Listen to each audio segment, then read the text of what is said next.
10월 26일 새벽 예배 다 함께 사도신경 하심으로 하나님께 올려드리겠습니다.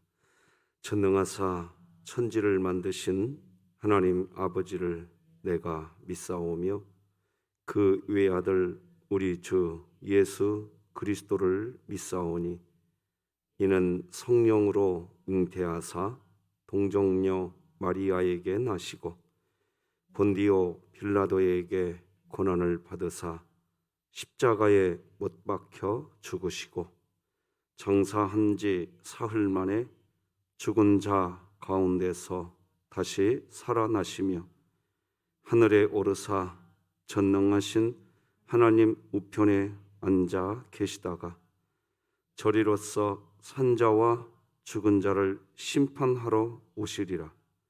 성령을 믿사오며 거룩한 공회와 성도가 서로 교통하는 것과 죄를 사하여 주시는 것과 몸이 다시 사는 것과 영원히 사는 것을 믿사옵나이다.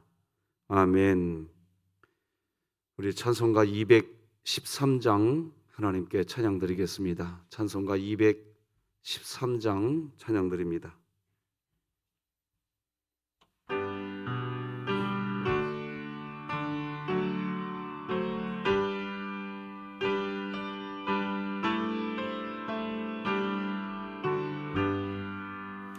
나의 생명 드리니 주여 받아주셔서 세상 살아갈 동안 찬송하게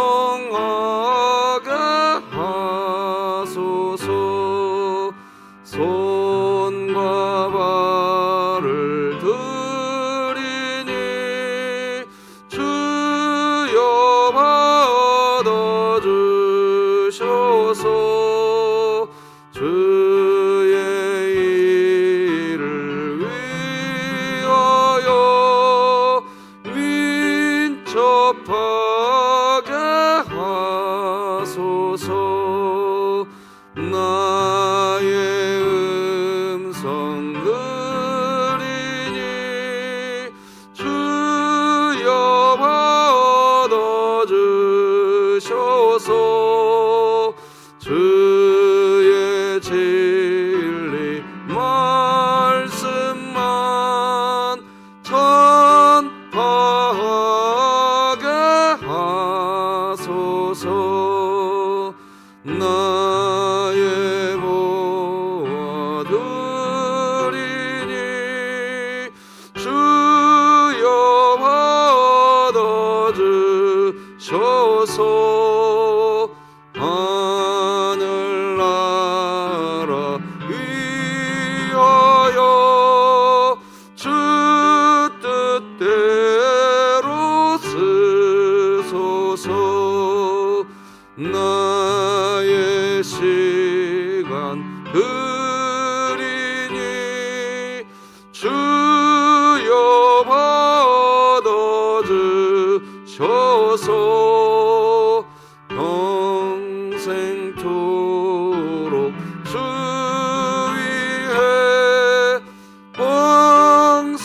봉사하게 하소서.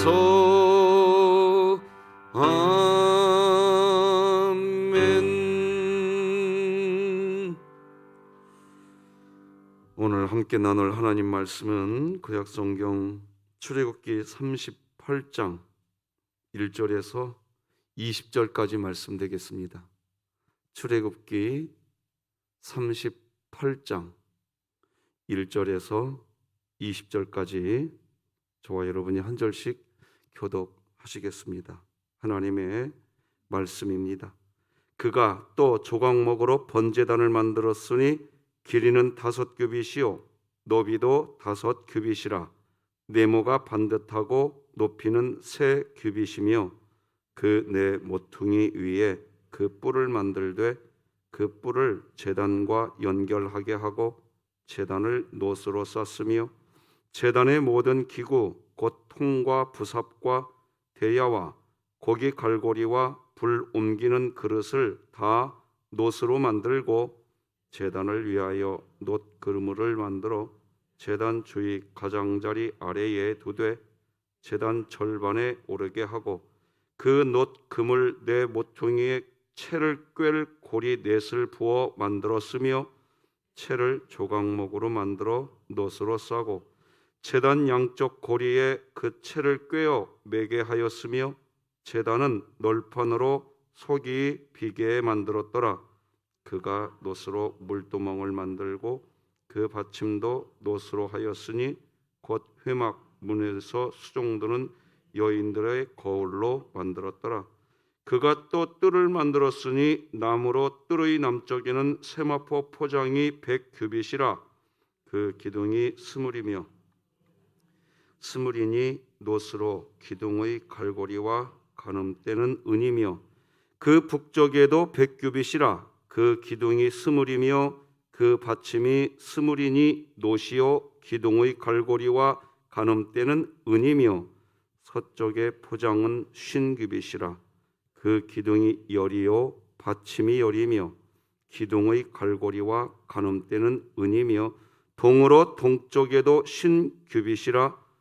분 이쪽의 포장이 15규빗이요 그 기둥이 셋이요 받침이 셋이며 문 저쪽도 그와 같으니 뜰 문 이쪽 저쪽의 포장이 15규빗씩이요 그 기둥이 셋씩 받침이 셋씩이라. 뜰 주위의 포장은 세마포요 기둥 받침은 놋이요 기둥의 갈고리와 가늠대는 은이요 기둥 머리 싸기는 은이며 뜰의 모든 기둥에 은 가늠대를 꿰었으며 뜰의 휘장문을 청색, 자색, 홍색 실과 가늘게 꼰 배실로 수놓아 짰으니 길이는 20규빗이요 너비와 높이는 뜰의 포장과 같이 5규빗이며 그 기둥은 넷인데 그 받침 넷은 놋이요 그 갈고리는 은이요 그 머리 싸개와 가늠대도 은이며 성막 말뚝과 뜰 주위의 말뚝은 모두 놋이더라. 아멘. 자, 우리 구호 외칩니다. 시작. 하나님의 말씀이 나를 신방하게 하라. 이 또한 지나가리라. 아멘. 자, 이사야 40장 31절 시작. 오직 여호와를 앙망하는 자는 새 힘을 얻으리니 독수리가 날개치며 올라감 같을 것이요 다름박질하여도 곤비하지 아니하겠고 걸어가도 피곤하지 아니하리로다. 아멘. 3분간의 기도 오늘도 꼭 기억해 주시기 바랍니다. 오늘은 예배가 아니라 예배자입니다. 이런 제목으로 말씀 나누겠습니다. 여러분 먼저 고린도전서 15장 10절 말씀을 제가 읽어드리겠습니다.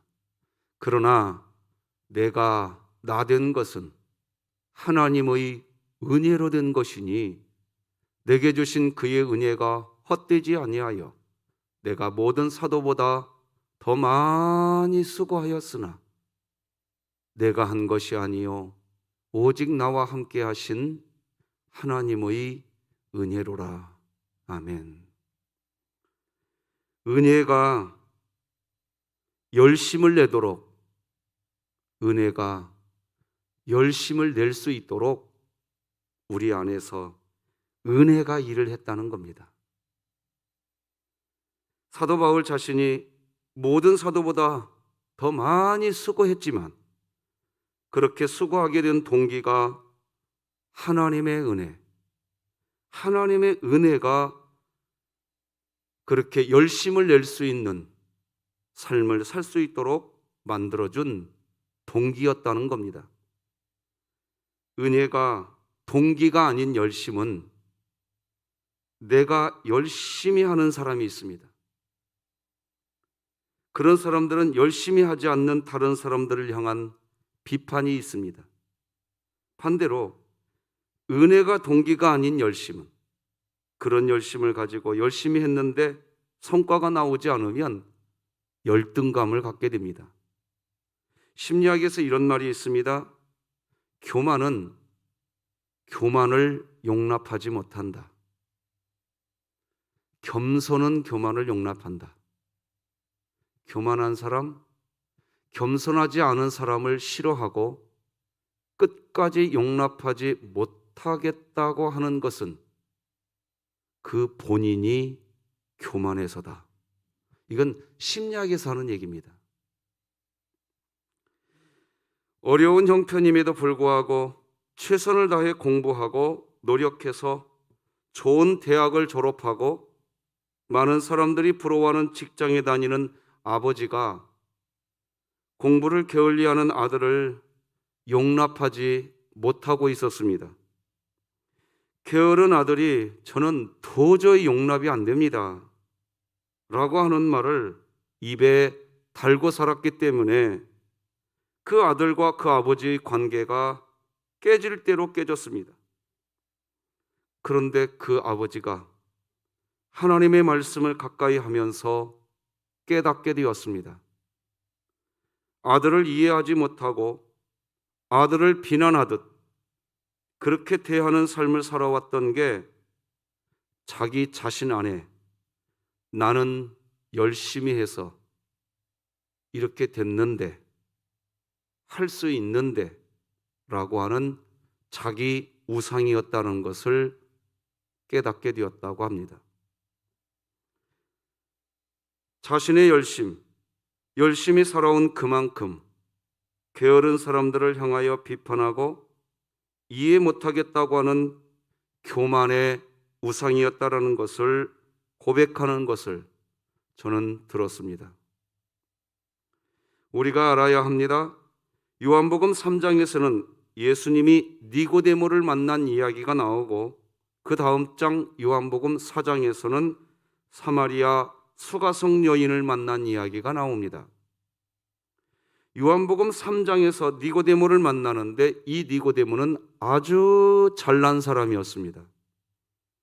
오늘날로 이야기하면 국회의원이었고 유대인의 지도자였으며 소위 성공한 사람이었습니다.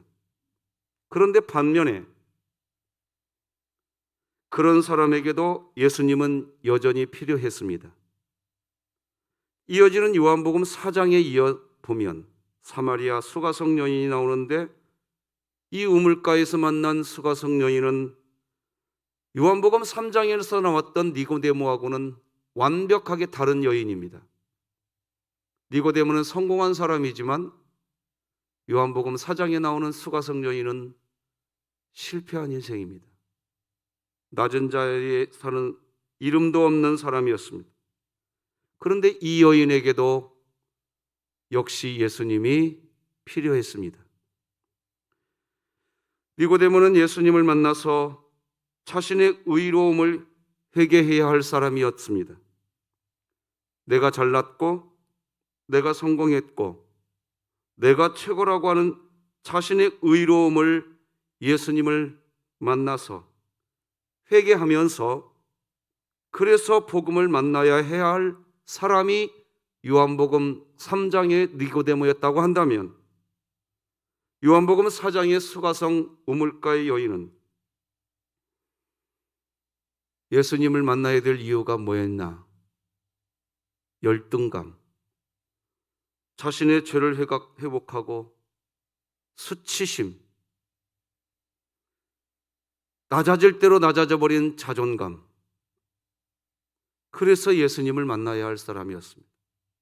니고데모와 수가성 우물가의 여인은 정반대의 사람이죠.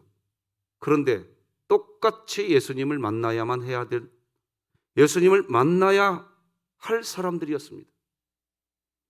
우리 그리스도인들이 회개해야 할 때 두 가지가 회개되어야 됩니다. 첫째는 당연히 나의 죄를 회개해야 하지만 둘째는 나의 의로움을 회개하셔야 됩니다.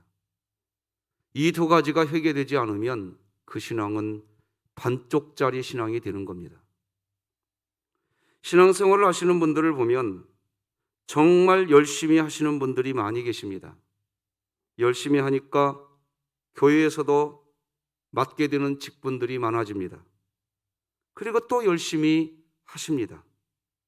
그런데 어느 날 심각하게 폭발하는 것을 보게 됩니다. 열심 없는 다른 사람을, 또 자기가 생각하는 것과 다른 방식을 이야기하는 사람을 도저히 용납하지 못합니다. 그래서 우리는 알아야 됩니다. 나의 열심, 심지어 신앙의 열심이라고 해도 그 열심 있는 그 삶이 하나님의 은혜로 인한 동기가 아니면 결국 그 일을 한 만큼 자기 의의를 쌓게 됩니다. 그리스도인이 하나님께 예배드린다는 것은 무엇을 말하는 것일까요? 예배하는 일을 의미할까요? 아닙니다. 예배자가 되는 것을 의미합니다. 그리스도인은 예배를 하는 게 아니라 예배자가 되어야 됩니다. 예배자가 되어야 한다는 것은 자기 자신이 산 제물이 되어야 된다는 것을 의미합니다. 다른 말로 하면 자기 자아가 부인된 상태, 그것이 산 제물이고 예배자가 되는 겁니다. 그렇다면 그리스도인이 산 제물이 된다는 것, 자기 자아가 부인된다는 것은 무엇일까요? 무엇으로 자기 자아가 부인되는 그 시작이 될까요? 그것은 하나님이 받으시는 예배는 나의 어떤 훌륭함, 나의 업적, 나의 헌신, 즉 나의 의가 준비되면 그것이 하나님이 받으시는 예배가 아닙니다. 하나님께서 받으시는 예배는 나의 어떠함이 아니라 예배자 자신이 나는 없고 내 안에 예수님만 계십니다 라는 고백이 될 때 하나님께 예배드리는 준비가 된 것입니다. 그래서 그렇게 예배가 준비가 된 상태, 바로 그 상태가 산 제물인 상태인 겁니다. 오늘 본문은 번제단에 대한 이야기로 시작합니다. 하나님께 제사 드리기 위해서 성막 문을 열고 성막 안으로 들어가면 넓은 성막에 뜰이 있습니다. 그런데 그 뜰 중앙에 제일 먼저 만나는 게 뭐냐? 번제단입니다. 번제단은 제물을 죽여서 태우는 곳입니다. 그 번제단을 만들려고 하는 겁니다. 그 번제단을 통과해야 그 안으로 들어갈 수 있습니다. 번제단을 통과할 수가 없습니다. 반드시 통과해야 됩니다. 1절 다 같이 읽어보십시다. 시작. 그가 또 조각목으로 번제단을 만들었으니 길이는 5규빗이요 너비도 5규빗이라 네모가 반듯하고 높이는 3규빗이며 번제단은 제물을 그 위에 올려놓고 불에 태우는 장소입니다. 제물이 제가 되도록 태우는 것입니다. 제물은 번제단에서 제물, 즉 제가 되어야 됩니다. 번제단에서 제물이 제가 되어야 그때부터 예배가 시작되는 겁니다. 우리들이 예배당에 나와서 하나님께 예배드릴 때 예배가 다 끝나고 나서 제물이 되는 것이 아닙니다. 예배가 시작되기 전에 내 자아가 죽어야 되는 겁니다. 그래야 그게 하나님께 올려지는 예배가 되는 겁니다. 자, 번제단을 만들라고 하신 후 하나님은 이어지는 또 다른 성막의 기구는 물두멍을 만들려고 합니다. 8절 다 같이 읽겠습니다. 시작. 그가 놋으로 물두멍을 만들고, 물두멍은 씻는 장소입니다. 여러분이 저에게 질문하실 수 있습니다. 아니 목사님, 이미 번제단에서 불로 다 태워져 버렸는데 채밖에 안 남았는데 뭘 씻으라는 건가요? 당연히 질문할 수 있습니다. 물두멍에서 씻는 것은 두 가지를 씻는 겁니다. 첫째는 번제단에서 이미 제가 되었지만 다시 한번 더 씻음으로 청결을 유지하는 겁니다. 두 번째는 같이 읽어봅시다. 시작. 번제단에서 자신을 산 제물로 태운다고 하였지만 자신을 태우는 일 그 자체를 또다시 나의 의로 여길 수 있습니다. 그것을 씻어내라는 겁니다. 다시 한번 읽어드리겠습니다. 번제단에서 자신을 산 제물로 태운다고 하였지만 자신을 태우는 일 그 자체를 또다시 나의 의로 여길 수 있습니다. 그것을 씻어내라는 겁니다. 우리가 신앙생활을 하면서 주의해야 할 게 있습니다. 그것은 자신이 성경을 알게 되고 복음을 알게 되면서 교회 생활에 익숙해지게 되게 그 뒤로 나는 성경을 알아. 나는 복음을 알아. 나는 교회를 알아. 그런데 내가 아는 만큼 저 사람들은 성경도 모르네. 복음이 뭔지도 모르고 교회 다니고 있어? 아니, 교회가 뭔지는 알고 나서 저렇게 벌써부터 자신이 알게 된 그만큼 비판하는 자세를 취하시는 분이 의외로 많이 계십니다.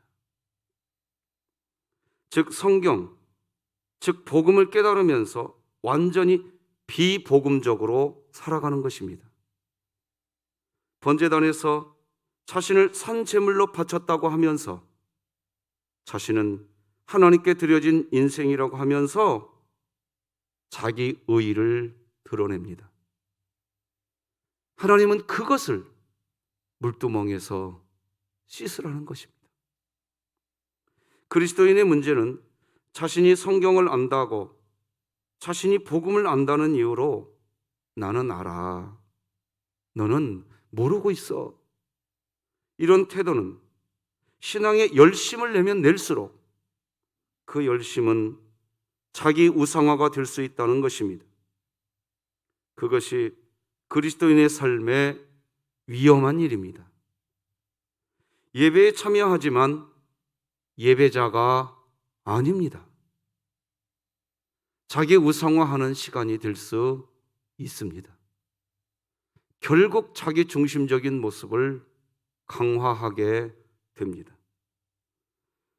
우리가 예수님으로부터 배워야 할 것은 예수님께서 사마리아 수가성 우물가의 여인을 만나기 위해서, 즉 예수님이 타인을 섬기기 위해서 자신을 희생하는 삶의 방식을 따라가셨다는 겁니다. 그런데 문제는 그리스도인들이 복음을 깨닫게 된 만큼, 성경을 알게 된 만큼, 교회 생활에 익숙해진 만큼 오히려 더욱더 자기 중심적이 되어서 신앙을 견고하게 자기 성쌓게 할 수 있다는 겁니다. 오늘 본문에서 나오는 또 하나의 성막의 기구는 말뚝입니다. 말뚝을 만들어야 한다고 했습니다. 20절 말씀 다 같이 읽겠습니다. 시작. 성막 말뚝과 뜰 주위의 말뚝은 모두 노시더라. 말뚝은 성막을 튼튼하게 세우기 위한 것입니다. 흔들리면 안 됩니다. 성막은 견고해야 합니다. 성전도 견고해야 합니다. 신약시대 저와 여러분들, 우리 육체가 성전입니다. 성전된 우리는 견고해야 합니다. 무엇이 견고해야 할까요? 예수 그리스도 복음이 견고해야 합니다. 사마리아 수가성 여인에게 예수님은 영생하는 생수를 주시기 전에 여인에게 너의 남편을 내게로 좀 데리고 와라, 그렇게 이야기하십니다. 왜 그러셨을까요? 진짜 영생하는 생수를 이 수가성 여인에게 주고 싶으셨습니다. 영생하는 진짜 영생의 물을 마시려면, 영혼의 생수를 마시려면 그동안 잘못 알고 있었던 영생하는, 이것이 영생하는 생수야 하고 붙잡고 있었던 그것을 내려놓아야 됩니다. 그리고 진짜로 주님이 주는 영생하는 물을 먹어야 됩니다. 수가성 여인은 남자가 인생의 영생하는 생수인 줄 알았습니다. 그래서 남편이 죽으면 또 다른 남자와 결혼을 합니다. 그리고 또 그 남편이 죽으면 또 다른 남자와 결혼했습니다. 남자. 그리고 지금 살고 있는 남자는 결혼하지 않고 그냥 살고 있는 남자였습니다. 이 여인에게 생수는 남자였던 겁니다. 그러나 그렇게 살아온 수가성 여인의 삶은 오히려 수치심과 그런 삶을 살아가면 살아갈수록 부끄러움에 인생이 될 뿐 영혼의 목마름을 해결할 수 없었습니다. 오히려 영원한 목마름을 해결해주는 참 영혼의 생수이신 예수님께 다가갈 수 있는 장애물만 커질 대로 커져버렸습니다. 예수님이 남편을 불러오라고 할 때 수가성 여인은 갑자기 다른 말을 합니다. 다른 말을 하는데 무슨 다른 말을 하나요? 예배에 대한 이야기를 합니다. 갑자기 여인이 먼저 꺼내요. 남편 이야기하다가 이 여인은 갑자기 예배에 대한 이야기를 요한복음 4장 20절에서 이렇게 꺼냅니다. 우리 조상들은 이 산에서 예배하였는데 당신들의 말은 예배할 것이 예루살렘에 있다 하더이다. 여러분, 왜 이 여인은 갑자기 예배에 대한 이야기를 꺼냈을까요? 그 이유는 이 여인에게 남편은 그동안 예배의 대상이었기 때문입니다. 자신의 인생을 지켜줄 사람은 남편이었었습니다. 그런데 그렇게 남편을 예배하면 예배할수록 공허해지고 세상에서 더 수치심만 커져가는 자기 자신을 똑똑히 경험하고 있었던 것입니다. 그래서 이 여인은 내가 누구를 예배하고 살아가야 되나? 여러분, 우리가 기억해야 합니다. 인간의 삶은 모든 것을 예배하는 삶을 사는 존재라는 겁니다.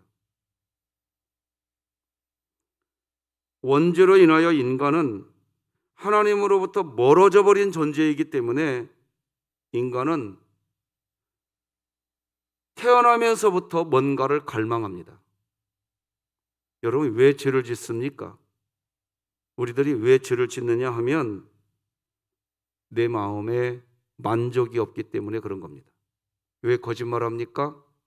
거짓말해서 내 만족 채우고 싶은 겁니다. 왜 시기합니까? 내 마음 채우려고 그러는 겁니다. 왜 분노하죠? 내 마음 채우려고 그러는 겁니다. 이 마음이 공허한 상태가 되는 겁니다. 인간은 뭔가를 예배해야 됩니다. 그런데 이 마음이 비어 있는 겁니다.